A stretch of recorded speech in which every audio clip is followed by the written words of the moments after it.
আমরা মরুর বুক থেকে রাজকুমার সিনেমার প্রমোশন শুরু করতে চাই। আগামী ২৮ মার্চ শাকিব খানের জন্মদিন। ওই দিন বুর্জ খলিফায় রাজকুমারের ট্রেলার উন্মোচন করা হবে। আমরা সেই চেষ্টায় আছি।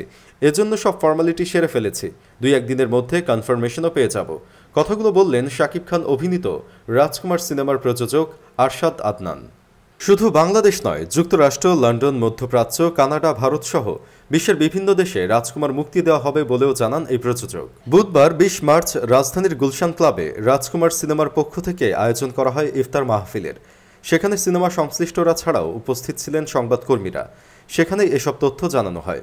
এদিকে এই আয়োজনে রাজকুমারকে আন্তর্জাতিক মানের সিনেমা উল্লেখ করে শাকিব খান বলেন, রাজকুমার এমন একটা সিনেমা যেটাকে সত্যিকার অর্থে আমরা ইন্টারন্যাশনাল সিনেমা বলছি।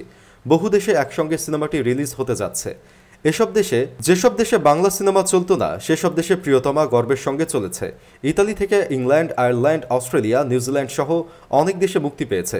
এর চেয়ে বড় পরিসরে এবার রাজকুমার রিলিজ হচ্ছে। তিনি আরও বলেন, রাজকুমার বাংলাদেশের প্রত্যেকটি মানুষকে গর্বিত করবে, সবাইকে ভাবাবে, আরে আমাদের সিনেমা এত দূর চলে এসেছে, এত ভালো হয়েছে, দেখলে মনে হবে প্রিয়তমার চেয়ে অনেক বড়, লার্জার দ্যান লাইফ সিনেমা এটি। আমি এই সিনেমাটি নিয়ে অনেক গর্বিত। আমার নিজের ক্যারিয়ারে এত বড় আয়োজনের সিনেমাতে আর কাজ করা হয়নি। অনুষ্ঠানে সাদামাটাভাবে অংশ নেওয়া শাকিব খান বলেন, আমি এসেছি খুব সাদামাটাভাবে, খুব সিম্পলভাবে এসেছি। No makeup, no get up.